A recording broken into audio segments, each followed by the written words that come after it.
Hey everybody, Rex Bear, Leak Project. How the heck are you? I've got Jay Campbell with me and Matthew LaCroix.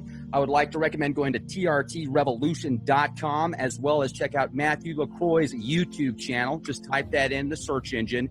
Now, we're going to dive deep into the Oxford translations of the Sumerian cuneiform tablets that are about 7,000 years old. We're going to get very deep into the analysis of Nibiru and actually what it is, where it is, if it's real, if it's a cosmic fragment of the Sumerians' imagination.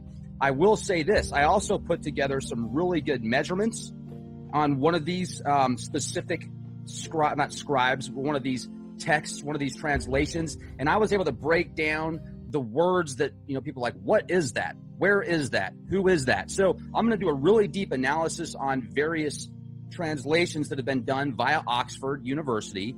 And I'm, really going to be able to bounce ideas as well off of Jay and Matt. So thank you guys for joining me here at the Leak Project. Also, folks, check out the Coders of Truth. Check out the Facebook page, the Coders of Truth. If you haven't became a member at the Coders of Truth yet, make sure to do so. It is a closed membership, so you have to be pretty cool to join. I'm just saying, but no, check it out, you guys. It's Decoders of Truth, and there's just a bounty of intel in that group. So how you guys doing? Thanks for joining me. Great. It's awesome to be here. How's it going, Jay? Fantastic, guys. Yeah, definitely. After last week's discussion, I'm actually on vacation on the East Coast in St. Simon's Island, in Matt's part of the world, well, at least on the East Coast, Eastern Standard Time Zone. But yeah, I had to join for today. I'm very excited about this. Let's just get to it. Yeah, let's do it. Let's rock and roll. Now, first of all, I would recommend as well, if you're kind of interested in the polarities, Matthew put together a really good book called The Illusion of Us, and that's available on Amazon. It's a quick read. It has some good information breaking down intel. Now, so let's first get into what we're looking at right here on the screen, and I want to give credit where credit is due. Oxford University, these are the project members. They did a fantastic job. I just got harped. They did a fantastic job translating these, and there are 148 different references of Nibiru just on this website, just in this treasure chest of Sumerian texts. And I want to read one at first right here. And this is a praise poem of Sulji. Let praise be sung that I have shown strength in grappling and wrestling. Let deserved praise be sung for me that I have in the land, that I have made a return visit to the shrine Nibiru and back along the road to Urim and have marched a distance of 30 Dana. So people are like, 30 Dana? Well, my girlfriend's named Dana. She's about 5'7". Does that mean you times that by 30? No. I had to do some research and find out what a Dana is. And a Dana is, okay, so a Dana is what's considered 30 US in these ancient measurements. A US is 360 meters. So 30 Dana would equal 7,200 meters, which would equal a, then you'd have to, well, times that by 30, because each Dana, is 7,200 meters, each Dana, so you times that by 30, if you connect it to this poem right here, and you have 216,000 meters in distance. So that means the traveling that this individual made in this text was a total of 134.216 miles. What do you think about that? Fascinating. Well, it just seems like they're talking about a shrine of Nibiru, so we're not actually talking about Nibiru itself, but there was a place on Earth, probably in Mesopotamia, where they had a direct connection linked to Nibiru, where they would worship, and I think that's what this direct reference is referencing right here in this tablet. Now, I've been deciphering various texts, and there was actually a discussion about Nibiru recently where the trees that were growing there were black birchwood trees or black birch trees. And this is supposed to be one of the only locations that they can grow. And very intelligent people that listen to the YouTube channel said, hey, that's actually in North America. That's in the Appalachian Mountains. So that would rewrite everything, unless then I've heard the other discussion about how Nibiru is also a city here, as well as Nibiru in the heavens. And the more research I do into Nibiru, it's a city that's discussed that's the primeval city, where the creation is of the demigods that create the fates of what they call black-headed people. So are there two Nibirus? I mean, what's your take on that? Okay, I would love to comment on that, Rex. So in terms of genetics, you're using an example about trees for saying, well, does that mean that Nibiru is actually on Earth? And what I see really happening there, from what I've looked at in my research, is that a lot of the plants, animals, the genetics that are here on Earth did not start here. They actually came from other places, not just Nibiru, but all throughout different places in the cosmos. You actually can read in a lot of the tablets how Ningshita, who was the name of Thoth before when he was on Nibiru, and Enki, they used to travel the cosmos and visit all these incredible locations. And it was actually amazing that Ningshita, Thoth, directly says in there, and I think these are in the Emerald Tablets, that he says Earth is one of the most beautiful locations he ever saw in the cosmos. And so it's this place where it had this, really good atmosphere and habitat. And I think we have a lot of genetics, DNA, that was simply brought from all over. And black birches are mentioned in a lot of places from in Nibiru, and that's probably because that tree came from there, and they found a suitable climate here in the Earth that was that could sustain that tree. I actually have black birches growing right here where I live in Maine, and one of the interesting things about black birches is that they have very, very strong medicinal properties with their roots. You can make food, medicine, all these things. And when we read a lot of places in the Bible, they talk about how all these things were lowered from heaven, and we know that heaven has been referenced as Nibiru countless times. So there's these code things that we think of. We have this. A lot of people have this conception that heaven is this thing up in the clouds, right? Where if you're good enough, you go up there, and then hell is something down in fire. Whereas heaven is really just this metaphor to describe their place, their home. That was heaven, and so coming and descending from heaven was simply descending from the stars and coming down to here, coming down from space. So I see Nibiru as being this planet that the reason why we don't maybe see as many references to it as we see things like the pyramids pointing to like the Orion and Sirius. I really think that maybe a lot of things have been destroyed or hidden that reference Nibiru, because it's in our own. It's a binary connected to our solar system. So it would be the easiest thing to discover in terms of if everybody was looking for it because they found evidence. So I think it's been something that's been very cleverly hidden, and it's only been left in, like you're saying, these Sumerian tablets we're reading. These are ones that have been deciphered by Oxford University people who wanted to do this because they were passionate about doing it, not the mainstream archaeological association who throws this up on every newspaper and article we have around the world. These are people that are doing it because they're part of projects, and they know the importance of this work. So we really need to put these Sumerian tablets and the information that's in them with high regard, and think about the fact that if everything is referencing the Anunnaki and those who descended from the heavens to Earth, I mean, that would always reference a place that's outside of Earth. And I think that the Enuma Elish really speaks to that pretty well. Now, Jay, what do you think about this discussion right now? Well, I find it fascinating because Gerald, all the great researchers spelled Nibiru differently than what is spelled here in this text, or these text decodings from these Oxford scholars. So to me, it just gets to tell you that this information is so difficult and is so widespread as far as people are interpreting it. It's almost impossible. We talked about last week the riddle inside the enigma. It's almost impossible to truly decode this in a way that everyone uniquely agree on. Does that make sense? Jay, one of the reasons why it's spelled like that is that Nibiru has actually been spoken of as like 3 different spellings, I think. And the reason for that is the name Nibiru. If anyone's wondering, that's a very strange name or what all these things. The reason it's called that is, if you learn, and this is directly relating to how the planet acts in this giant elliptical orbit. The name itself, Nibiru, in whatever variation it is, simply means the crossing. And if you think about these these passes where it causes destruction, and sometimes in the ancient past it's collided with other objects, and moon satellites have collided. Right. This crossing aspect really starts to make sense, and it really gives evidence to the fact that Nibiru is this destructive planet that crosses right through.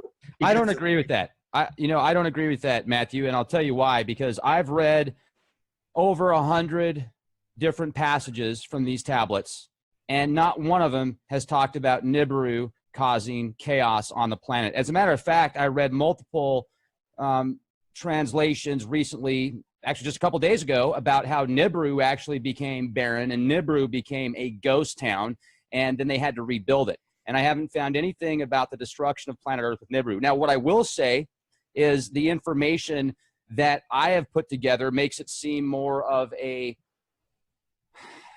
almost like a cosmic, it's got to come from the Pleiades. And I'll tell you why. Because the reference of the seven protectors, the seven luminaries, not only does that connect to the seven chakras, far beyond that, that connects to the Pleiades, the 7 cluster star system in the Pleiades. And there's so many references of these Sumerian tablets that are discussing cosmic events and plays, and they're linking people that they give positions of power to these plays and events. Now, I'm not saying that there isn't a planet Nibiru. I am not saying that. There very well could be, because they refer to it as something in the heavens, which very well could, which sounds like a planet, but they don't give the location except for those little hints. So let's say that there's this orbit of 3,600 years, which I haven't been able to verify yet at all. Well, let's say that it would come from the Pleiades system. Then how fast would it have to travel, and what would be the consequences? And it talks about the effects of what happened on Nibiru also. So something definitely happened to Nibiru, whether it was a war, whether it was cosmic events, whether it had issues too, but it talked about the rebuilding of this. Now, here's where I'm going to go with this, because this is really important. People need to understand this. When I broke down, I'm going to read to you a dedication of a statue, Solji. And you can see it right here on screen. On a day that dawned for prosperity that was destined for rain clouds, he ran from the Kiur of Nibiru to the shrine of Urim, the Temen ni Guru, and provided the princely bowls of Nana, set up in the morning dining hall with a copious ration. On that day, prosperity was decreed for him. In a violent storm, a whirlwind that broke out, Utu, Solji returned to the lustrous Ikur. So before I get into details, does anybody know what any of that means? Because I do. I broke it down. Can I comment on that, Rex? Yeah, but let's keep it short, please. Okay. One thing we want to consider is that there are so many Sumerian tablets, and most of them haven't even been translated yet. And some of them may not even be referencing Earth. As in, I know you mentioned heavens and earth here, but some of the stories they're talking about, a lot of these Sumerian tablets are they're epics, right? They're like the Atrahasis is the epic Atrahasis. Talks about his story, right? And that happens to be on Earth. But some of these stories and some of the things they wrote about in the tablets may have been actually referencing things that didn't even happen on Earth as well. I just wanted to point that out. Sure, absolutely. And it does have a lot of references to things that happened in the planets above, the heavens above, the luminaries above. And so let's go and break this down real quick. But before I do that, Jay, do you want to make a comment? No, I'm just trying to keep up with you, but no, keep going. The only thing I would say is that this is just, again, incredibly fascinating at these translations. I'd love to find if we could get a person who was a Sumerian linguist, Rex, like an actual real decoder of because as I understand it, it's the least spoken and understood language that's on the planet today. Well, another thing that makes it difficult, I just want to say one little quick thing, is that Nibiru is not the only name that they give. In the Enuma Elish, Marduk actually named himself after the planet. And so you read about how Marduk crashed into all these things in the Enuma Elish. So that's just something I want to point out is we want to broaden our horizons past just the name Nibiru, because it's been called Wormwood, Marduk, right. And a lot of different names as well. Well, and once again, I mean, that's like saying that you can take all these different names and link it to Lucifer and the devil and the planet Venus. And, you know, you really have to be careful when you say that as fact. Now, I appreciate what you're saying, and there are points of reference to validate what you're saying, I think you just need to be real careful to say that as fact. Now, once again, this is a roundtable, and we're discussing this in a very respectful manner with constructive criticism. And, you know, I appreciate that towards me as well. So I don't know I don't have the facts. I'm giving information, and I'm also breaking down what these references are. So let's go back to this paragraph, because here's what you got to think about, guys. When you read this stuff and you read these different words, I mean, you got to know what it means. You got to know where it is. You got to know who it is. For example, when I read this chapter, I didn't know what the Kiur really was. I didn't know what the Temeni Guru was. I didn't know what the Ikur was. I didn't know what the Solji was. I had to look all that up. So when you break all this down, well, the Kiur is actually just called the Ki, and it's considered the netherworld or the underworld most of the time. If you look up Father Nana, Sin, the Akkadian Anunnaki, one and of the same, the Mesopotamian mythology of Akkad and also in Assyria and Babylonia, Nana is a Sumerian deity, the son of Enlil and Ninlil, and became identified with Semitic Sin. The two chief seats of Nana's Sin's worship were in the south of Mesopotamia and Haran in the north. A moon god by the same name was also worshipped in pre-Islamic South Arabia. Was once a very important Sumerian Anunnaki/Akkadian deity with the connection of the moon.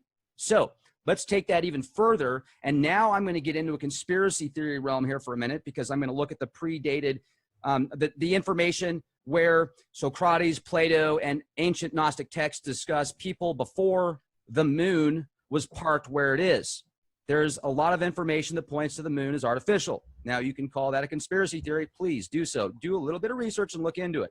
But let's go into this. Let's say when the moon was parked there, if it was an artificial construct, let's look at both sides of this as an artificial construct and as a natural.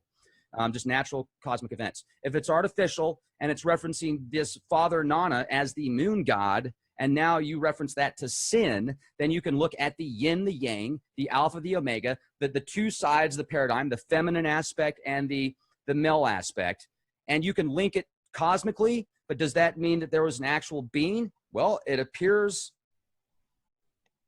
that it might have actually been a being as well, but I haven't been able to confirm that. But let's go a little bit further here real quick. Keep with me, guys. So we've looked up the Kiur. We've looked up what that is. We've looked up Father Nana, what Father Nana is. And to add to that, in the south of Mesopotamia and Haran in the north, a moon god by the same name was also worshipped in pre-Islamic South Arabia. A Sumerian god, the coastal city near the mouth of the Euphrates on the Persian Gulf, the coastline located in modern southern Iraq. So Urim, or it's called Ur, because this is one thing that Jay brought up a minute ago that makes a lot of sense. Jay says, hey, you even look at the word Nibiru and it's missing the I. And you look at these words and they're missing a couple letters here and there, but they're the same thing. Well, when you look up these specific words that I just read from the Oxford translations, well, guess what? You're going to have to look them up with 2 extra letters, minus 2 letters, but they're the same thing. So the Solji, what's the Solji? The Solji is actually a Mesopotamian king.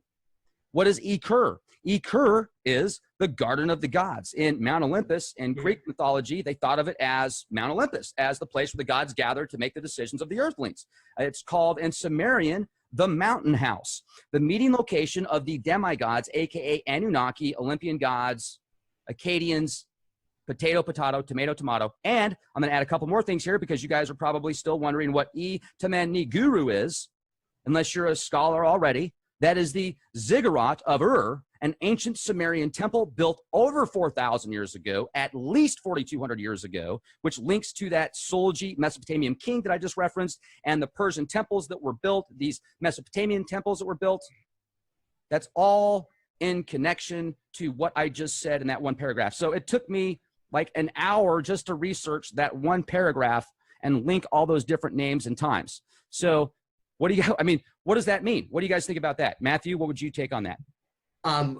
Yeah, I mean, the ziggurat, I think you can still, still parts of that are still around. You can still find all that. So what you were saying, the easiest way to translate all this stuff is break it down by every name and go find out what they mean. That way you can actually get a sense for where these places are. And I think that most of these references that we see are just referencing the activities of what they were doing at the time based on going back and forth between Anu, you know, that the ruler of all of it. So they had to go up on the mountain and connect with the great either Father Enlil or who can then talk to the great Anu.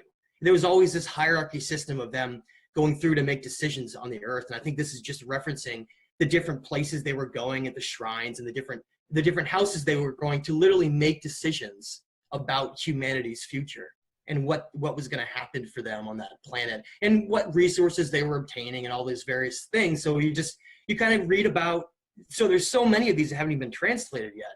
And when you actually get to look at them, you just see it's just basically these epic stories or even just day-to-day activities of what these Anunnaki gods were doing. Well, so I have a different comment, Rex. You guys can still hear me, correct? Yeah. So Sound great. So, okay, cool. So my thoughts on this are, and I know where you're going with this, Rex, so I'll just jump right on and agree with you. This is all being covered up, okay? The reality is we have software technology today that can decode, you know, millions, as you said, you know, you said it last week, whatever, you know, a million, you know, floating, what is it? I forget the mathematical term for it, you know, per second. They've decoded everything, all these different words with, you know, missing letters or missing vowels. And then we're also not even talking about the literal translation, right? We're talking about the spoken word translation, which can sometimes mean different, because remember, words have power. When spoken, there's a different, you know, there's inflection and all these. So my take is very simply, there is a group of people on this planet, whether they are the Anunnaki themselves or not, the Illuminati, whoever you want to call it, that have fully decoded all of this, and they know everything exactly as it is, and it's still being kept from us. And these, you know, fragments of what you have, you know, available on Wikipedia, you know, through Oxford, you know, translations is just, you know, I won't call it bunk, but it's obviously just piecemeal, so that we can still all stay in the dark. Because you and I and any of us can continue to read this stuff and try to translate this stuff and make sense out of it. But as you can tell, it's been left in a way that keeps us from knowing the full truth, which is obviously what they've designed for us since day one. Yeah, it's like basically just give them whatever little fragments are left over from all these disasters or whatever wasn't destroyed, and just, you know, let the little people try to figure it out. They're not going to get very far, right?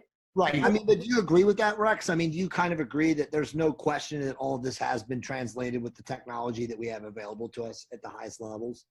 You know, I mean, here's what I think. I think that they give us bits and pieces of truth, and right, we have an opportunity to get a lot of truth. And then at certain levels, because of certain industries and institutions that want to keep people in the dark, they'll take the most important things. For example, maybe saying one of these hieroglyphics is 3,000 years old when it could be 30,000 years old. Exactly. That makes a pretty big difference, you know? Yeah. And let me add to this real quick. Let me add to this, because here's something else I've been doing research into. They're called erotica, or the errata. They sound like, it sounds like erotica. That's why I'm thinking of the term here. I did some research on them recently. It's a culture, the master builders that built the Göbekli Tepe, and they are absolutely incredible. They predate the Sumerian culture by approximately 20,000 years, and they were talked about by the Sumerian culture as the master builders, as those that built these incredible temples and technologies. So then you take this information back another 20,000 years. And then you look at these Egyptian hieroglyphics that are just absolutely incredible, cutting edge, where they were able to dissect the afterlife.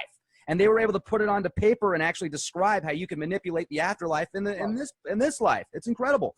So yeah, we get lied to about things, and then they throw us truths and little bits and pieces and let us go kind of with the carrot at the end of the stick. And I really think that because of that, it takes divine intervention. It takes not only the spark within ourselves that God has given us to find, because we are in an information hard drive right now. We are in an information highway where this information is in front of us in signs and symbols, and even down to the quantum level, you can find the microcosms within everything. And in this holographic construct matrix that we live in, every small piece, every sum makes up the whole. So, I mean, it's just fascinating. And yeah, you're absolutely right, Jay, when you say they lie to us about stuff. They throw us the scraps too. Like, here you go, little boy, get it.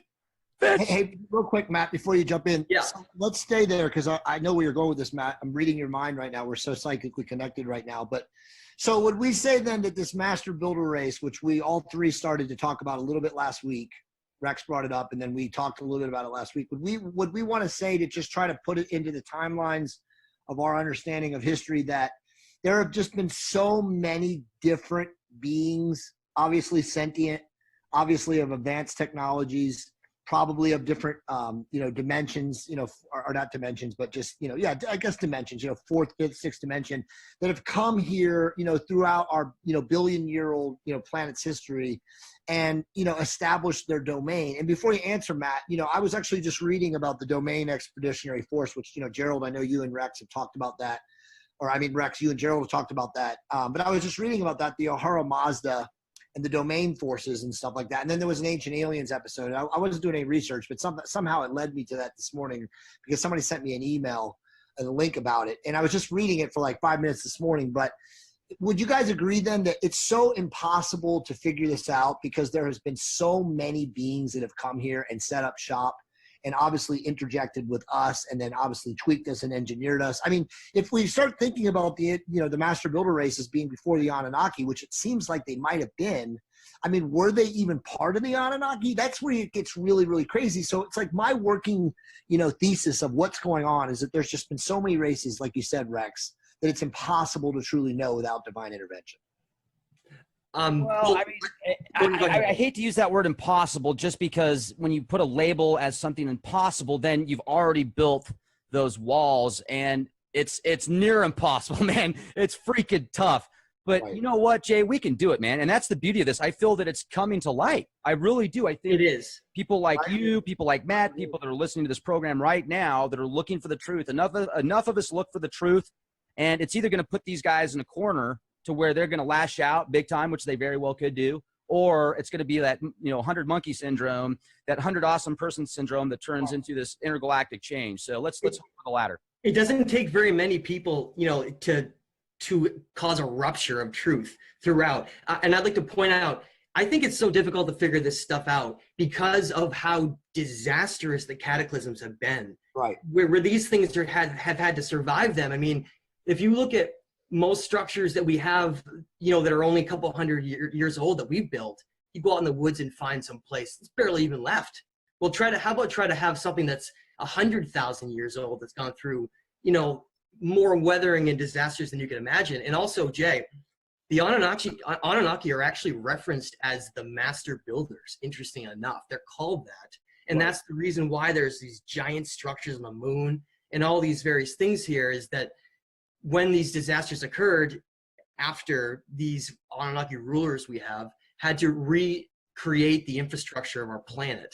And that's what we have now all of a sudden. And I think, and another reason why this information has been so hard to find in the past, and then kind of we're at this juncture now where this stuff is exploding online, is that if you look at when a lot of these discoveries were made in Egypt and in Mesopotamia, a lot of these discoveries were being made around the late 1930s and 1940s. And that's right when World War II started. And major discoveries, the Nag Hammadi Library and all these places where it was completely going against all these other models they were teaching us. And of course, what's the best way to misdirect people's attention would be to have a world war, right?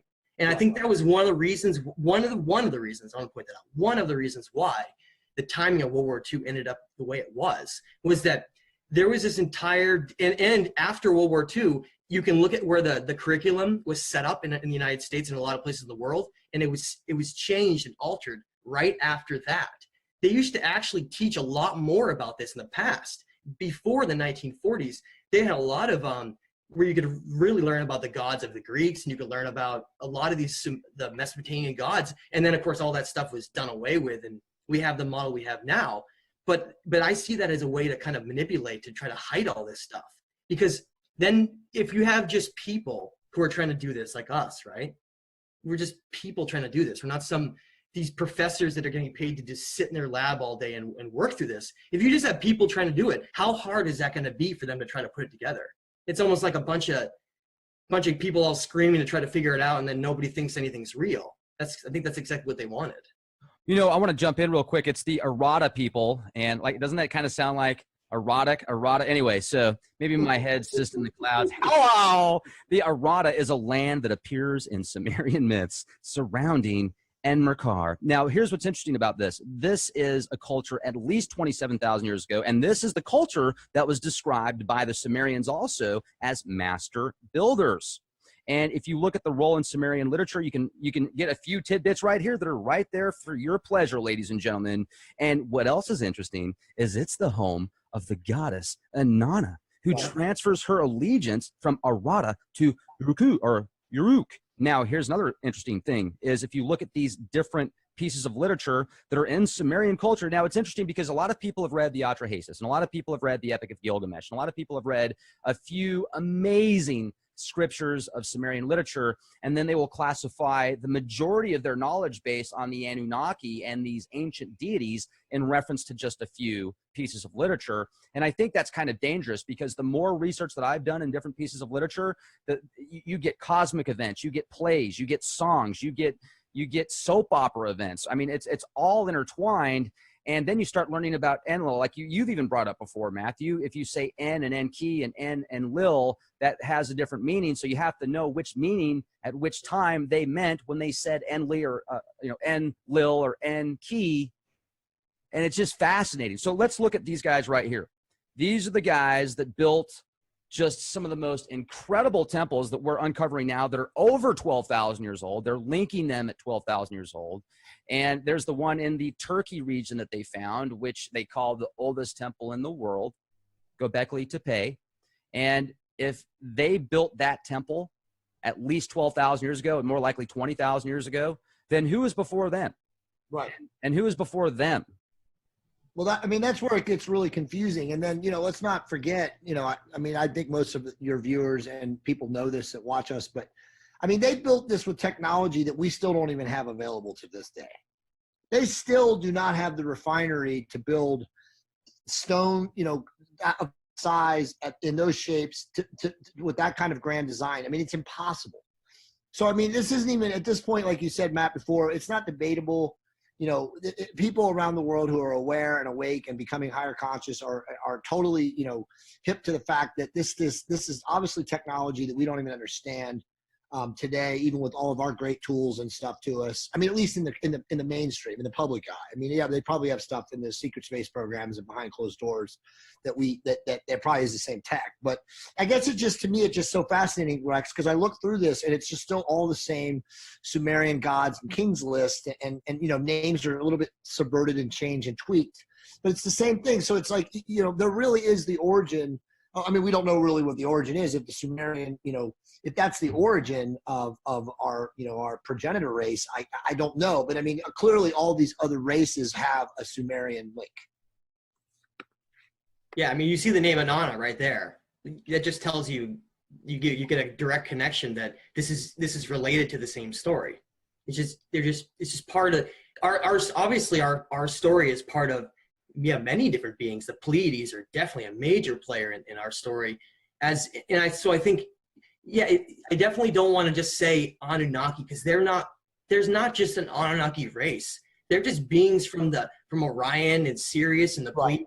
It's just we're just talking about different empires and different. That's what I think that's well said, Matt. I don't want to interrupt you, but I think you just hit the nail on the head. I think people need to start understanding that when we classify the term Anunnaki, that this is just a name that was given to them by the Sumerians. Obviously by other races, they have different names for the Anunnaki, but I think you're right. I think we need to stop classifying it, like mentally, all of us, as like a group of, maybe they were the master builders, the linguists, the Ea, Enki, and Enlil, and all of this, the two clans. I think we have to just start realizing that they are just a categorization of, our progenitor lineage. And you're right. It could have been literally, they could have done this like 10, 15 times over millions of years. They could have, you're establishing colonies on and on. Look at the story with the Dogon. Look at the story in the Dogon in Mali, Africa. You look at all the similarities with this water being, right? That they met, that gave them all this wisdom of the star Sirius. Well, you learn and you connect that fish suit that he's wearing into all the Sumerian stuff, and you learn that the Dogon, they called those beings the Nomo. Right. They didn't have any kind of an Anunnaki name or any Enki name or anything like that. They called them the Nomo, which was referencing fish people, right? Because Enki always referenced himself as like Lord of the Oceans, and he was one of his symbols was the ocean, the sea. So you learn that the Nomo was just another name for Enki, and you see, it's the same thing. It's just different names across different cultures and different people that just had different references for how they described them, these great gods.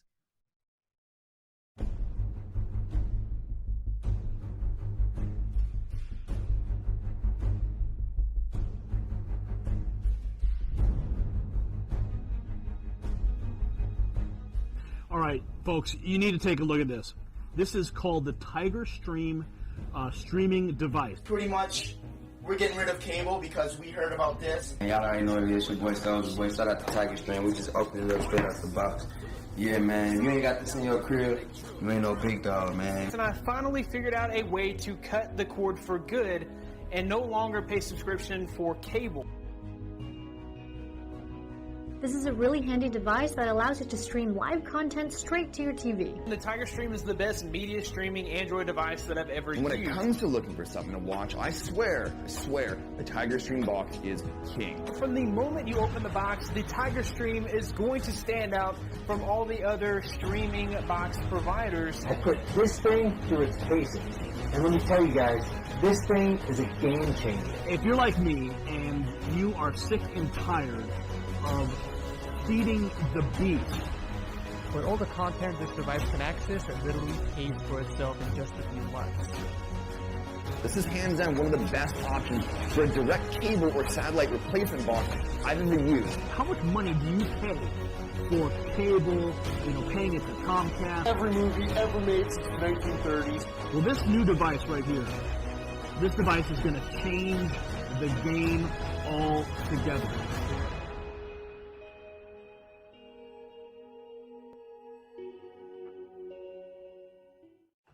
Well, and when you put all this together, and then you even see how in various Hollywood films the Anunnaki are presented, where do we take it? And if we really come to the conclusion that there's beings, Enki, Enlil, Anu, and Nana, if they're actual beings and they're controlling things, like, where are they? What are they doing? I mean, are we all like just a fragmentation of their mind in some VR system, and that explains the holographic universe and the quad code DNA and how we see things that, like how certain people can see ghosts and spirits, and it's just, I mean, where do we take it? What do we do? And here's another thing I want to add to that. If you read the ancient texts, they certainly talk about how they looked at people as subhuman. As them being superior. So did they change their minds? Did they finally say, we need to work together? They're like, okay, we're just going to utilize them as a farm, as a feeding source. I mean, some people think they're great. Some people think they're not. So what do you guys think? I would love to take that. This is something I love to study on this. They're just like us. They have the different factions of every type of, type of person that's going to be out there. Someone extremely jealous and has a lot of hatred, and just someone who's incredibly, loving and wants to see the success of a conscious being. They're not all just some Borg species that all has the same mindset. And you asked some very important questions. Where are they all, right? If you read some of the Sumerian tablets, they talk about how there was discussions about how Isis, or Ninhursag as she was called, when she was returning to Nibiru once, she was told that she looked extremely aged. Ninma, it looks extremely aged when she gets back to Nibiru, because the gravity and the size of the planet, everything is completely different here. So what you take from that is that if they stay here too long, some places have actually referenced that if they're here too long, they can never go back, because they become too adjusted to our gravity. And if they were to try to go back, they could actually die. So some of them, there are some Anunnaki who have possibly gotten stuck here and marooned here and could never leave. And that maybe is one of the reasons why there's so much tyranny and hatred about having times moving over and shifting towards new leadership, like Marduk not wanting to give up his throne type of thing. And you said, where are they all? Well, they can manipulate us from just this third dimension. We're just like these receptors they can manipulate. I think a lot of the people here on the planet, like Thoth talks about how you can kind of play with people and either inspire them, or sometimes you can darker entities can actually cause them to be possessed, like we see in a lot of these elite families and in higher structures of government. So there's both sides to it. That may be all they're doing with people, is using us like puppets, like pawns in this third dimension. Well, let me just say one thing real quick before we jump in, Rex. One conversation that I had with Gerald way back when, about the idea that they were here now. And again, I'm citing information from other sources. I'm the Learn Project, which Michael Lee Hill, the Wingmakers, this group, this like high level government research group, that Gerald gave me access to. I got some PDFs that I read stuff. Supposedly, and then there's a writer, and I can't think of him. The guy writes for the Military Times or the Army Times or something like that. And I can cite or post links to his articles. The guy's not a crackpot at all, but there's been times where the Anunnaki that have stayed behind have revealed themselves to people. Like the highest level governments, like there's, stories that I've read that Gerald shared with me, in Africa, Matt, I think he shared this with you in 2014, in a really remote place in Africa, like supposedly Marduk has revealed himself to people. So I don't really, I can't confirm any of that. This is data that I've, read from other people who are. That was in Egypt. Yeah, it was somewhere in Africa. I can't remember, but it's been recent. So, and again, that's all I wanted to say is that, there are, high-level government groups, black operative groups, that are supposedly in cooperation and communication with some of these Anunnaki that have been left behind. And Matt is right. They're not all nefarious. There's some of them that are actually, for the advancement of our species and for the advancement of, us evolving. So it's very confusing. Well said, Jay. Yeah, that's great. Absolutely, Jay. And also on top of that, I want to add, let's go back for a minute to that one discussion we were having about that specific dedication of a statue. So it talks about on the day that dawned for prosperity that was destined for rain clouds. So let's break this down as a collective whole here if we can for a minute. So he ran from the Kir. So that means he ran from the netherworld or the underworld of Nibiru. So it says he ran from the underworld of Nibiru to the shrine of Urim. Now that Urim, once again, it was a very important Sumerian city. And then it says the Temen Niguru, which is the Zaganot that their temple that they built, and they provided the princely bowls of Nana, so that's the moon god, in the morning dining hall. So the day of prosperity was decreed for him. And there's a violent storm, whirlwind that broke out. Utu, Sulji returned to the illustrious Ikur. So Sulji, he freaks out. He's the king, right? And he takes off back to Ikur, which is a city. It's actually more important than the city. The Ikur is what we're looking at right now. It's the Garden of the Gods. It was considered Mount Olympus in Greek. It's where the gods went together to decide what would happen of the mortals. Crazy. Yeah, it sounds like it just from what you were reading, it sounds like he, going into the underworld, maybe it's even referencing some kind of a portal device to even get here. I mean, there's so many Sumerian writings to read through. That's one I haven't actually even gone through yet, but it really does sound like it's some kind of a portal connection here or something where they can travel. Because I mean, to go in the underworld you're either talking about going actually physically under massive underground tunnels, or you're using it as some kind of maybe you're using it as a reference to lower dimensions, because Earth, after all, is in a lower dimension than their planet. Did you guys hear me get into the Sumerian tablets that talked about Inanna's descent to the underworld and Gilgamesh's messenger's descent to the underworld? Yeah, I think I listened to one of those. It was really good. Jay, the only reason I'm asking is, Jay, did you hear it? I may have, but I mean, I'm very familiar with the Egyptian texts about Osiris and all that in the underworld. Right. But this is still the Sumerian stuff. But the only reason I'm bringing this up is when they went to the underworld, they said, look, if you're going to go there, you can't have any emotions. And they talked about what they could and couldn't do before they went down there. And when Gilgamesh's messenger goes down into the netherworld, he doesn't listen to the advice of Gilgamesh. So guess what? He gets stuck down there and they have to save him. But it sounded like they couldn't make any emotions or do anything, which made me think of, being underground, being, like with the dead, and then it made me think about that crazy experience that I had that I told you guys about, where I literally felt like Archon food, where I couldn't move unless I was allowed. And then, there was an entity there, or something there, or maybe it was just in my mind, was like, get out of here. It's like, you don't want to be here.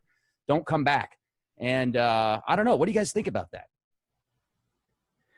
Well, the underworld is definitely referenced in countless things. I mean, it's talked about everywhere. And like you said, it's got to either be it's either symbolically of also talking about underneath our feet, deep within the earth, or it's also talking about these lower dimensions. So that's somewhere I go back and forth about, is referencing the physical underworld, the Abzu underneath us, or are we talking about some kind of a lower dimension? I think that's where we as people trying to figure this out have to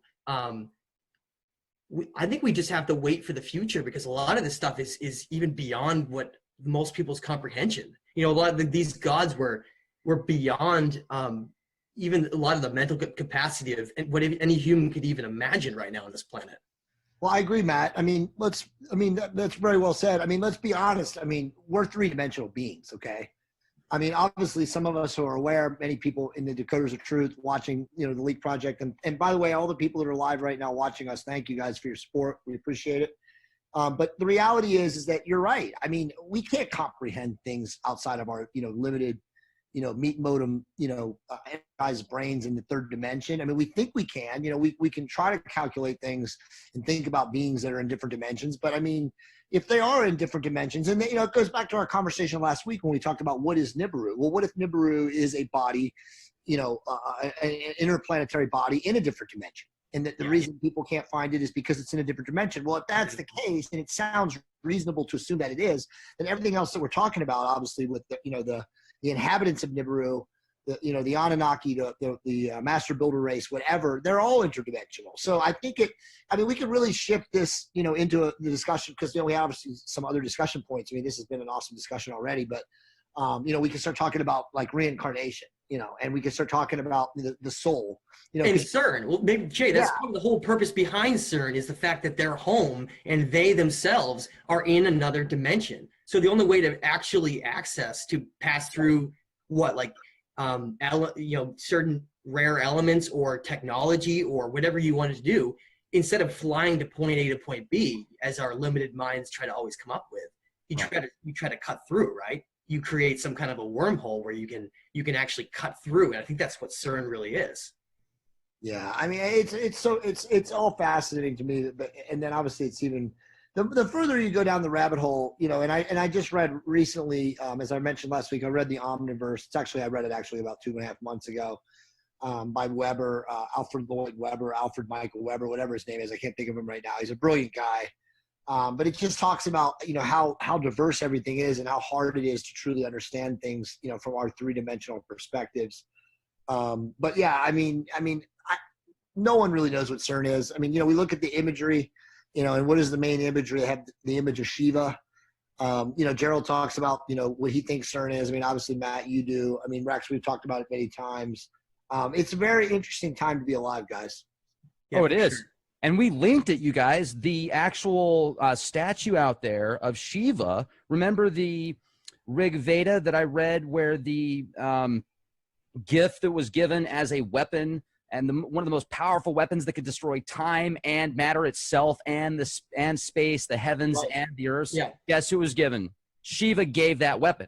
And that was the link right there. It's connected right there. That was all that I needed to take it over the top for me personally, and confirm that. So, here's what I want to talk about too, Ikur, the Garden of the Gods. Is this where these Anunnaki, is this where the Akkadians gathered when they decided the fates of the people that they manipulated? And here's another thing I want to add real quick before I can get all excited. I remember going back and reading all these stories about how the reason we went into Iraq was because of stargates and to gather all these ancient relics and technologies. And I'm like, no, man, it's just the oil. And the oil was a big part of it. The defense contracts were a big part of it. Those are all pieces of the puzzle. It's not just one piece. Exactly. Here's another piece, ladies and gentlemen. Ikur and many of these places that we're discussing in the Sumerian texts, guess where they're located? in southern Iraq, That's right. in areas that have been just blasted to hell with depleted uranium. And, you know, oh, it's we got to protect America because they got weapons out there. They got weapons of mass destruction. We don't have any, but they do, so we're going to get them. Oh, wait, So you create we control it because we take care of people. We love you so much. We That's keep right. the Marisol. So they create terror in a certain place to make people believe that they should be fighting there, like the Middle East, and then throw us into a turmoil when the real motive behind it, like you said, behind just the petrodollar, is simply just to get access to steal all of these ancient Sumerian things. You can actually look and find, there's a lot of people that have shown evidence that the U.S. government actually raided the Iraqi museum. Right. And raided countless of the artifacts there. And then, of course, you see ISIS, this terrorist group, going around just destroying every single Sumerian structure that they can. Why would a terrorist organization, right, just trying to control people and get money and be a terrorist, why would they be going out of their way to hunt down all these rock structures that have no interest to them and destroy them, unless they're simply like these hired goons to kind of finish the job of what wasn't done during the Iraq wars? Well, I think, let me just say, I think it's just still the warring clans, right? We know that the Anunnaki are at war. They've been at war forever. And you're right. They hire different factions of human beings to do and carry out their bidding. And what if, guys, you know, Rex, because you just brought up something fascinating, and I know, you know, and I know, you know, Joseph Patrick Farrell, you know, give him a lot of credit because he's done a lot of research into looking into Iraq, you know, the first Persian Gulf War, and what was really going on with Bush, you know, raiding the temples and looking for this. Rex, what if that really was just the Anunnaki, you know, whatever clan, the Enlil clan, you know, in charge of the Bush family, looking for that weapon, that weapon. And what if they found that weapon and then, you know, put two and two together, and then all of a sudden, well, CERN comes. There you go, Jay. There you go. CERN comes into existence. So there's a very stark reality of what can be interpreted and what is myth or fantasy. And I really think that, you know, Hollywood does such an amazing job of kind of telling us what's really been happening, you know, behind the scenes in their, you know, fantastic way. Yeah. And maybe as you and I and all three of us are becoming more and more aware, and obviously thousands of people like us, maybe there's just a lot better way to connect the dots. And maybe that's what this is. And it's just constantly the war between the clans, and the clans, you know, moving their chess pieces around the board, you know, going back to Jason and the Argonauts, you know, Gerald's always fond of that movie. And then just kind of showing how they puppeteer us. And one last thing about the Occur, I want to stress this to everybody that's watching this, or will watch this in the rewind. If you guys really want to understand what the hell is going on in the world, familiarize yourself with both Greek, Roman, and Norse mythology. Yeah. Okay. Because that is literally the underlying riddle that has been puppeteering all of us. Sumerian. Well, I mean, it's hard to translate Sumerian. I think most people, like, there's the English translations. Most people are watching this in English. I know there's other foreign people that are watching this, and thanks for watching us. But if you can read English, it's pretty simple. You know, Rex put something on there the other day about the mythology, an encyclopedia of mythology. If you familiarize yourself with that, you will definitely know what's going on. History repeats itself. It has a very eerie way of doing that. Now, if you guys can see what I'm sharing with you right now, this is a Sumerian star map. And, you know, one thing that I can confirm based upon the data that I've seen is the asteroid impacts that have taken place over the past approximately 11,000 years. There seems to be a 5,500 year recycle button or something, because the 3,600 year thing I haven't confirmed. However, this right here is over. Okay, so this was 5,500 years ago approximately. The exact date has been referenced because of a very, you know, technologies like what's that star map technology that you can type something into and it'll tell you the location of a planet. It's oh yeah, it's a Google thing. There's a specific name for it, star maps, whatever. You can, there's all sorts of software programs you can get free and pay for, and it'll show you where the stars were 1,000 years ago, 2,000 years ago, 3,000 years ago, etc. They linked this specific tablet to an asteroid impact that happened over Austria And this also has been referenced in the prophecies of Sodom and Gomorrah, because it affected many parts of the world. And it even created this like valley from the raining fire, because the asteroid didn't hit the planet. It exploded in the atmosphere, and then it caused raining fire that was described in Sodom and Gomorrah. So they've actually been able to put a date of 5,500 years of a serious catastrophe. Then you can go back to an ancient temple that was probably built by these master builders pre-Sumerian times that depict a asteroid event happening 10,500 BC. So once again, you've got that 5,500 year recycle set. That doesn't mean that recycles the whole world, but definitely a part of the world is going to have to rebuild. And then I think about right now where we're at. Was there ever a position before where the world had 449 nuclear ticking time bombs on fault lines and seismic zones and anywhere for that matter, and tens of thousands of fracking sites and locations that need to have electricity and energy and manpower, personnel, men and women, to protect or maintain so they can continue to work another day? Because these nuclear reactors that last for thousands of years, if they don't stay at a specific temperature, if there isn't somebody to keep them at a specific temperature, well, then they go into meltdown. So how do you see those films about, oh, here's the Earth 200 years after man, and it's all beautiful and there's no more buildings because they've all been, dilapidated from beautiful plants and stuff like that. Will that even happen? Or is it to the point now where whatever it is that's whispered in the ears of these scientists and engineers and people that are also above them that decide what takes place in these reality realms that we live in on this, dualistic world here, this very dense form of reality, did they get to the point now where it's too late? They've whispered in so many ears and they've done so many things to cause an effect of actual doom, end of life scenarios, that it's too late for us. And they know that, so we're just kind of waiting, and they're just taking as much as they can until it's just there's nothing left. Or do we have a chance? I would say we absolutely have a chance, but we're gonna go through some extreme turmoil on this planet. We're talking about, like Jay says, the magic money system that's been controlling it for so long, that's been kind of patched in about 1 million times. Combining with all the religions, but really that are going to collapse. We're talking about these you're like you were saying, these disasters on the earth or environmental things that we've caused and all these various things. And I see this darkest before the dawn type of scenario where we're at these last days of the old power fighting.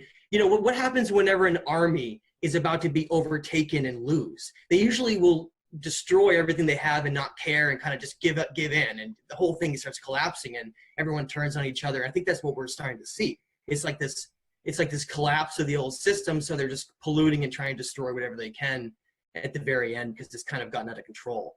But I do see, as dark as that may seem, I see at the same time a world population of so many people that are waking up all the time, that even our collective itself has moved on to a place where so many want to protect the earth and so many want to move forward with another future, that future that they want to envision for us of doom and destruction and some new world order that takes over. I don't think that that's going to be able to manifest. Well, so Mike, you guys know my take, but I'll say it real quick on this, and then let's summarize the show and get off, because I know we've been on for like an hour. But so my take is that, and this sounds naive, but I used to be of a much darker, much more pessimistic viewpoint. World would have already been destroyed. Okay. Yeah. If you look at what's happened in the last 100 years with World War I and World War II, somewhere along the line, the ETs, the benevolent interdimensional beings, whomever they are, the good Anunnaki or whatever, they're subverting us from destroying ourselves. Now, obviously, my viewpoint is based on the fact that the Earth is this amazing, planet of resources, and these other beings who are far advanced of us need it, for other specific things, whether it's, to mine minerals, whether it's for, us, for the life forms. I don't know. The terraform, it doesn't matter.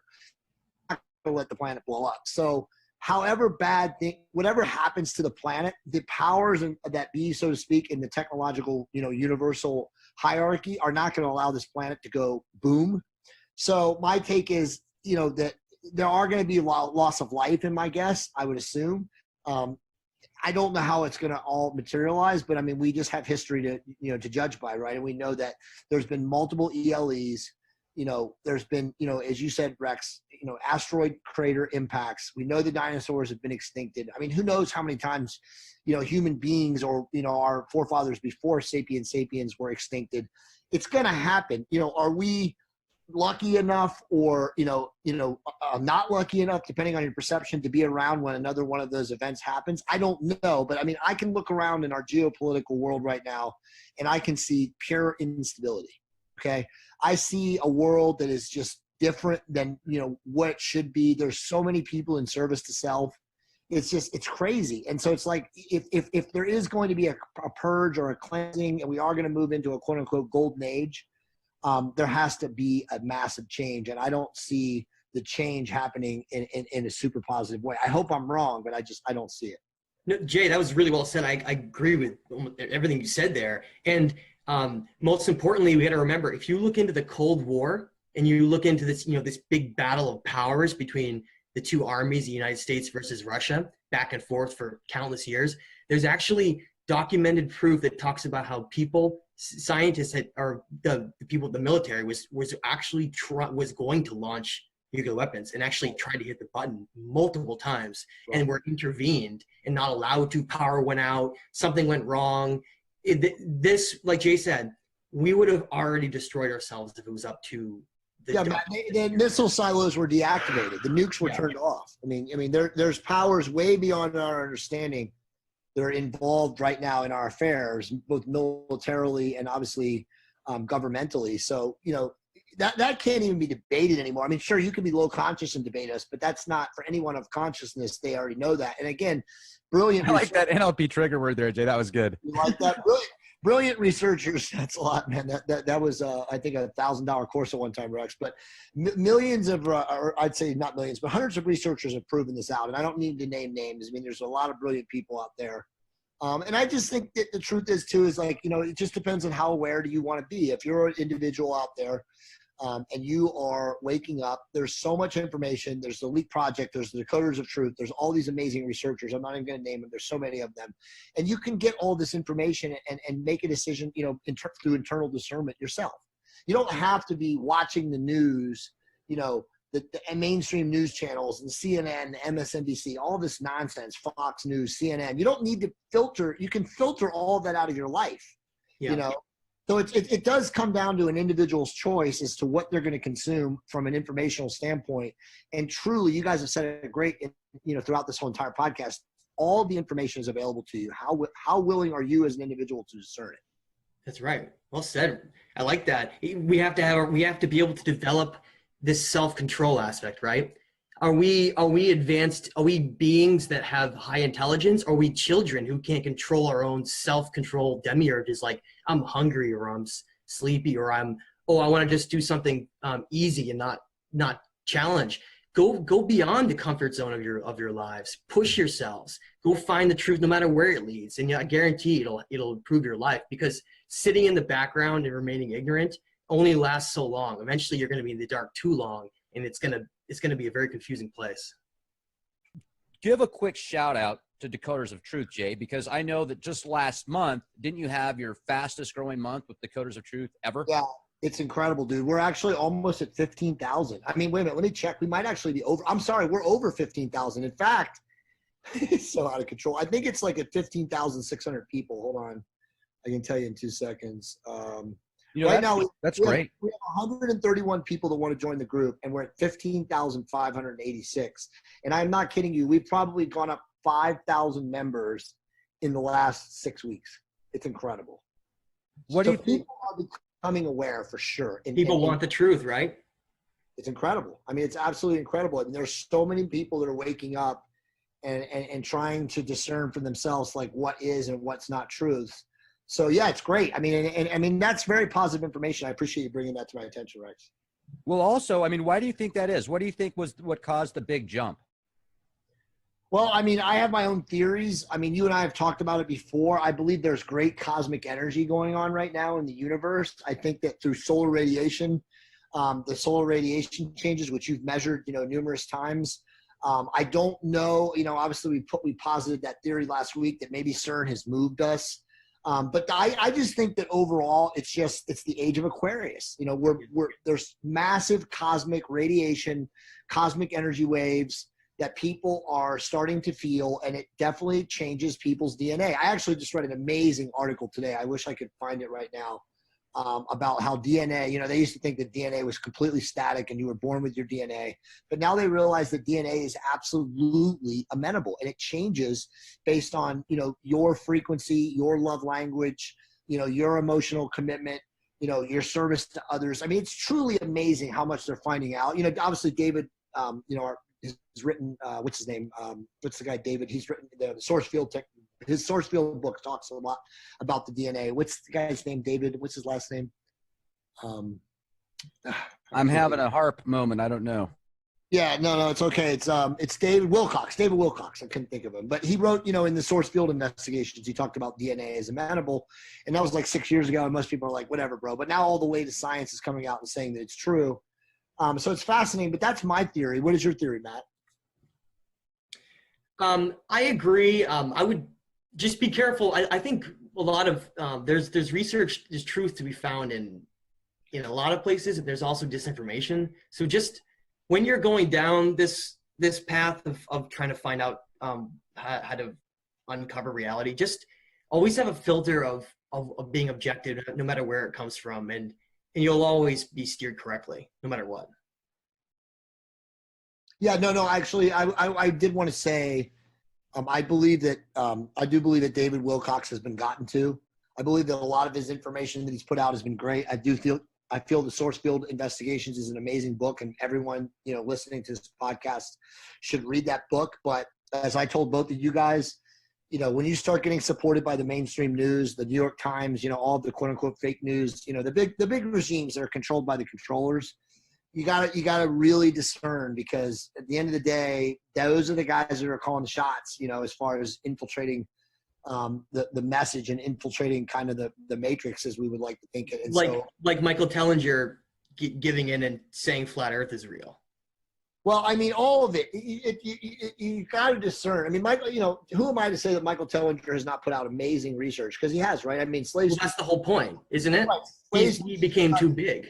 Right. But exactly, and I have other people that are friends of mine who are A-listers who have told me the same thing, that, that you eventually, when you get big enough, they come to you and they say, okay, you're going to make millions of dollars, but there's a cutoff, because once you start making millions of dollars and you have you're an influencer at a certain level of people, you can only say what is supportable by the mainstream. And I'm not going to mention names, Joe Rogan, but there's a lot of people out there that know what's really going on, who have shut the F up because they cannot afford financially or for their career to say what they have found to be true. And that I think more than that, though, I think they get directly threatened.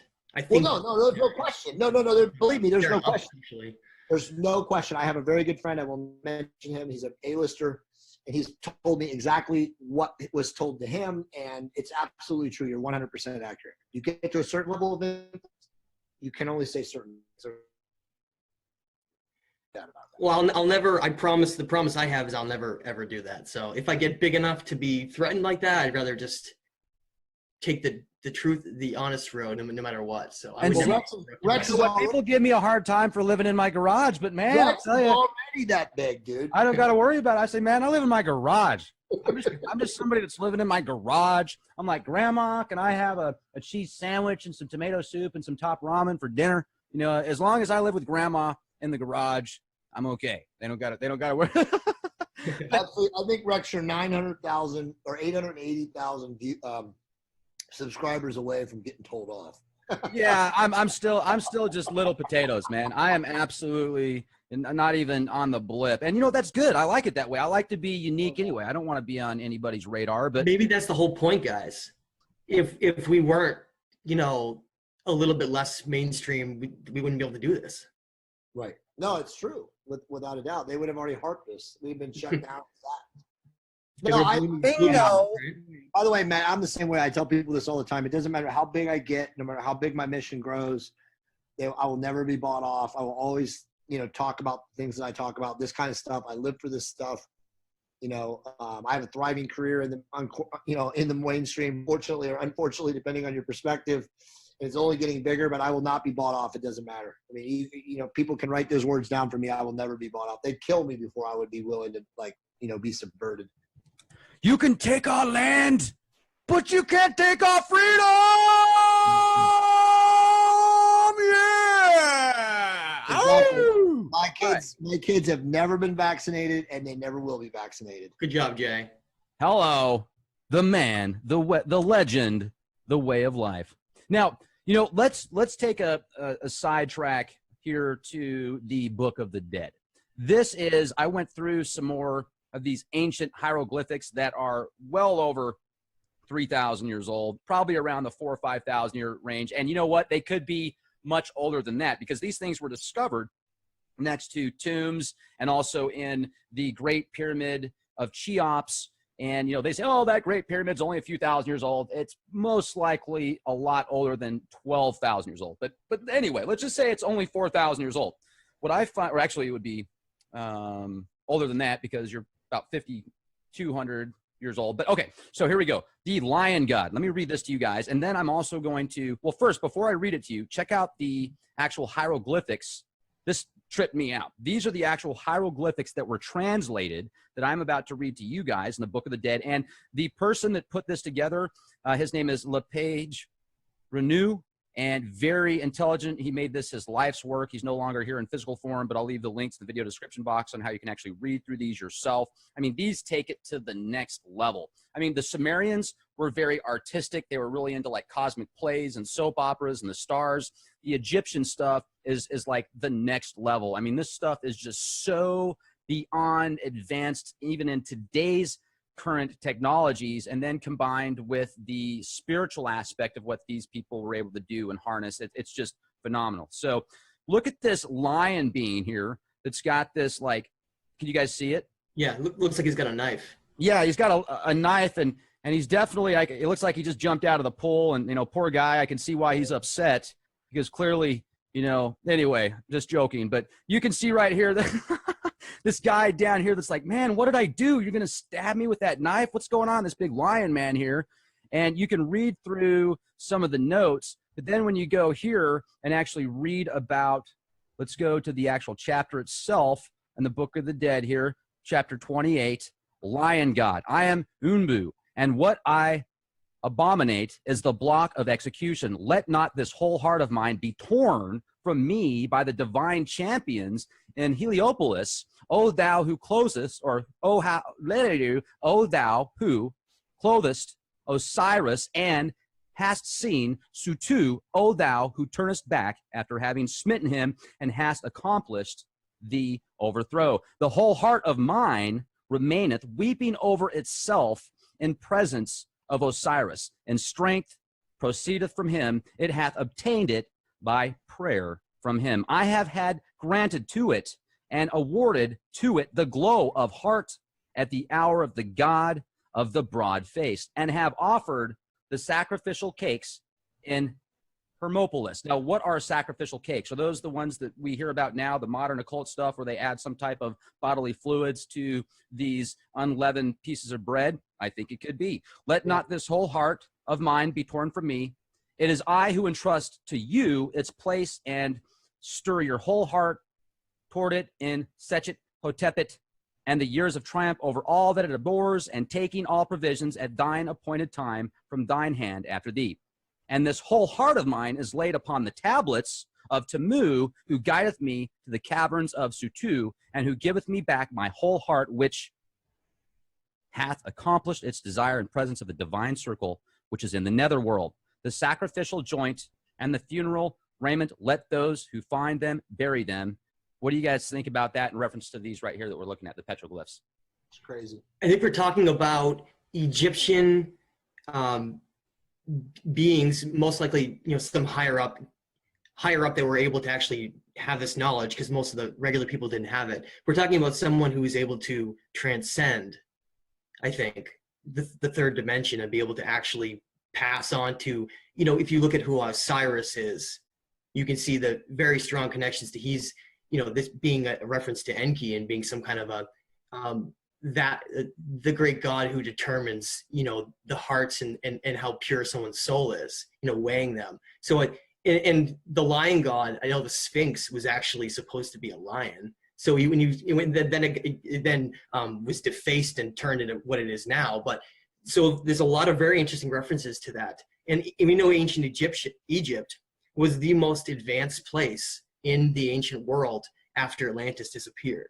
All the advanced knowledge and the crystal maze and all those went to Egypt. So that's why you have all this incredibly deep knowledge of knowing how to transcend the physical world and being able to go right into a higher conscious state that you could probably travel into the underworld, you know? Well, if you're eating the manna from God, as they called it, you know, the white, you know, the what do you call it? The monoatomic gold. The monoatomic gold, right. So if you're eating that, it does talk about that, Rex. If they're eating that, then yeah, then they can transcend, or excuse me, ascend, you know, obviously body out or leave their body, you know, so to speak. It makes sense. I mean, and again, we're trying to make a literal interpretation of this, but you know, my guess is that they weren't complete savages and they were cutting hearts out. Yeah. You know, and it's obviously more metaphoric. But that's my guess, is that, you know, they're talking about and you mentioned it, Matt, the mystery sects, the priests, you know, who truly, you know, were the what do you call it? The keepers, the protectors. Right. The keepers, the protectors of this information. And there you go. There's a picture of a priest right there. You know, they're obviously able, as mystery sect initiates, they're able to do this. You know, they have access to this, you know, monoatomic gold, the Ormes, and they're eating it or ingesting it or whatever they were doing, smoking it. And, you know, then they travel into the next dimension or travel to wherever it is, the netherworld or, you know, a different dimension or whatever. And so it makes a lot more sense when you think of it that way versus the literal interpretation, which is kind of crazy. I think that's what most times we have to look at, is that not everything is always supposed to be literal. Sometimes it is, or maybe even pieces are literal and other things are metaphorical. I mean, taking the heart out of someone could mean you simply weigh their heart, like on a scale, to see how pure it is. Does it have a lot of fear and hatred in it, or is it empty of those and it's full of compassion? So Osiris was always weighing the souls and the hearts of the men here. Well, the scary part, though, too, is if I can, like, kind of infer, you know, and go into, like, when you guys did your little round about, you know, the what do you call it? Not Mesopotamian, but the Mesoamerican, you know, and all the sacrifice, right? The blood sacrifice and Inkulkan and all of that stuff went back down. I mean, they were cutting the hearts out. What if they just didn't understand, you know, what their Anunnaki masters were really teaching them, and it became blood? And I know that there was probably some sort of a subversion from the Dark Brotherhood at some point that possessed them. But I mean, what if it was too that they just didn't understand and they were cutting hearts out trying to get, you know, the Anunnaki, you know, interdimensional beings or you know, dimensional travelers to come back, and that's why they killed and sacrificed so many. Yeah. That's a good point. It's like taking it too literal, and you're so desperate at that point because the gods have been gone so long. Gods have left you, yes. That you take it literal. And like when I was in Chichen Itza, and I was looking at the struggle between Kukulkan and the eagle that shows this battling back and forth, where it has the pine cone seed of knowledge in its mouth, kind of holding humanity with what knowledge it wants to give.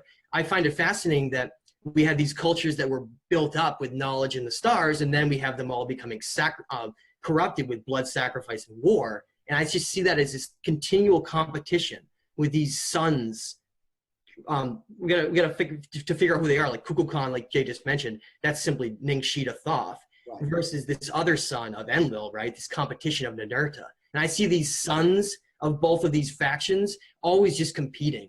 You know, Thoth will build up a civilization and teach them everything and then move on, and then the eagle will come in and corrupt them and make them believe that blood sacrifice will actually help them. It's crazy. You guys, when you look at these images right here, and especially the one on the right, it looks like they're taking a big bong rip on the left. You know, they've got the dual hookah there. Yeah, and I see they're that. getting baked. But on the right, it looks like they're getting mummified, and they're exactly. I was just going to say that they're bound and gagged, right? Now, and to add to that, I'm thinking to myself, and one thing that I do think Gerald Clark has done a very good job in is analyzing the human antenna aspect. So when I think about that, and I've studied these different positions, the prana and other positions that you will do for meditation and certain breathing techniques that will take you into specific essence. And if they're getting ready for the other side, the netherworld, the underworld, this physical embodiment, the way that they are located, and then in conjunction, it looks like there's some type of tool that's being used, something, and pottery as well. I don't know what kind of medicine or herbs or tinctures or smoke or whatever they're using. It looks like they got baked first on the left there. They're like, okay, first we're going to get baked, and then we're going to give you some hallucinogens, and then we're going to sit you down, and you'll be fine, even though you're entombed in this. And position them to a specific position, right? Right. So, but they get in this specific position, and then they're connected with, the universe in a certain way as an antenna, and that would make sense to me. So they're like blasting off. They're like, that's it. They're not really dying. They're creating their own essence and going through that portal in this sense. I mean, that's what I'm saying. They took it to a science. That's right. They were actually excited to with what they're doing right there. They're not, screaming and crying, and no, they're excited to go and pass into this next stage of their life, this next place where their consciousness can travel. If it's done a certain way, they can probably track where those consciousness would go of those certain kings. Mind blowing. And let's do this real quick. Let's actually, now that we've seen it, let's see how close we are in the translation here. So 27. That would be this one right here. So we've got, O ye gods who seize upon hearts and who pluck out the whole heart and whose hand fashion anew the heart of a person according to what he hath done. Lo now, let that he forgiven to him be you. Hell to you, O ye lords of everlasting time and eternity. Wow. Let not my heart be torn from me by your fingers. Let not my heart be fashioned anew according to all the evil things said against me. For this heart of mine is the heart of the God of mighty names, of the great God whose words are in the members, and who giveth free course to his heart, which is within him. Yeah. And most of his heart. That's really good. Is the heart among the gods. Ho to me, heart of mine, I am in possession of thee. I am the master, and thou art by me. Fall not away from me. I am the dictator to whom thou shalt obey in the netherworld. So if we go back to these images and look at these again, you're going to see that Thoth is the Almighty God. That's right. So they're hitting on Thoth again. He's in Egyptian stuff, Sumerian stuff. He's in all sorts of cultures and walks of passage, and he's one of those underlying icons that pop up all over the place. He mastered the physical and the underworld. So that's what he was probably teaching. Basically teaching them. What do you think about Thoth, Jay? I mean, he's amazing, dude. I mean, I could go on and speak with him, and I literally have to leave here in a couple of minutes. I'm getting pulled away by the fam. But I mean, my viewpoint of Thoth is amazing. I mean, as I've told you guys many times, I believe that he comes to us. I think he has done, quote unquote, walk-ins to famous figures all throughout history. I think politicians, I think, generals, war generals, Freemasons and stuff. I think that he has come and kind of intervened in our, societies, in our histories at various points, very, opportune times. Gerald's alluded to that in his book with the professor. Manly Hall talks about that in The Secret Teachings of All Ages. I believe that he is just an amazing, character. Where it really gets weird for me with him, though, is because I've always thought that he was mostly positive and beneficial. Clearly, there may be times where he's like a lot of these Anunnaki, where he kind of just switches sides, and he doesn't represent evil per se, but he kind of represents like chaotic neutral. And he, you could interpret, what he does or his gestures or his, intervention in a different way. You could interpret it positive or negative depending on what side of the, I guess, coin or what side of the clans you're on. So it's fascinating. But Thoth is definitely an amazing, figure throughout history. You read about Thoth, and his name was actually Ningshita before that. And he talks about in the Emerald Tablets how he gave up his right to the gods in heaven and Nibiru to stay here and be a teacher to mankind. And everything I've looked at, like Jay said, all the different influences his dad had all throughout our timeline, I really don't think we would be here still if it wasn't for him. No. I think we would have annihilated ourselves. They would have been gone. They would have been gone. So many times he's come through. And again, I believe this. I believe that Hollywood, certain, factions of the Anunnaki are weaving thought into Hollywood too. And I think he's actually been probably represented by certain characters. I mean, he might be Yoda. I mean, just to bring one person right out from, from behind, but like, somebody who is, a philosopher, a wise one, pro-human, pro evolution of our species would be a representative of Thoth. He's usually the one that's there to help us. And that's what he actually claims in the Emerald Tablets, that that's what he's dedicated himself to Anu to do. He actually told Anu he wants to be the teacher to mankind. And that's not just his decision. That's the decision that's been made. He is the teacher of mankind. He traveled to the Duat. Yeah. Right on. Well, you guys, I much appreciated you being here. Thank you very much for staying a little bit longer with us. I know that we've got a happy audience, and they are thankful as well. I'd recommend checking out the Decoders of Truth Facebook page. Also, check out trtrevolution.com and look up Matthew LaCroix on YouTube, The Illusion of Us, Matthew LaCroix on Amazon. Make sure to pick up your copy today. And also, I want to give a quick shout out to TigerStream. I picked up one of these streaming media boxes a few months ago, and I've had an opportunity to really get to know the features and benefits of this thing versus because I've also got the different, I've got, what is it called? Not a Kindle stick, but a Roku stick. Then I've got the Roku box. I've got like a Gen 3 Apple TV.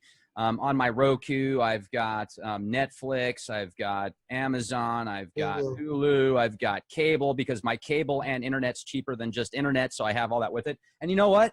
I rarely even watch Hulu or Netflix or any of those anymore, because with my TigerStream, it's so much cooler. And not only can I stream movies and TV shows and sporting events and live TV, I can also play the Android games that I can play on my phone. So with my big screen TV and my surround sound speakers, instead of just having that, Samsung phone and that screen that's on the phone, I've actually now got a 55-inch plasma, or 50-inch actually, and it's just awesome. So I would definitely look into these TigerStreams. I worked out a promotion with them. They worked out a promotion with me, where if you click on the link, check out the TigerStream, you will get $100 off for that special. And these things do cost more than a Roku or than one of those not Tiger Stick, but one of those like streaming sticks. It's definitely worth it. It's a night and day difference. Now, if you don't have a whole lot of money, then one of those sticks might be a good option for you. But if you can spend a few bucks, I would definitely recommend one of these things, because not only are they awesome and they offer a whole lot more features, but you've actually got customer service that is there to help you. And they will. Like, they'll actually talk to you, a real person. So check it out, TigerStream. Click the link on the video description box. That is my shameless plug, ladies and gentlemen. Thanks, Jay. Thanks, Matthew. You guys are awesome. I appreciate you being here with me. Thanks, guys. It was really awesome to be here. Let's keep it going. We'll talk again next week. Absolutely. Right on. And thank you, everybody else, for being here with us. Be excellent to each other, ladies and gentlemen, and be the change you want to see.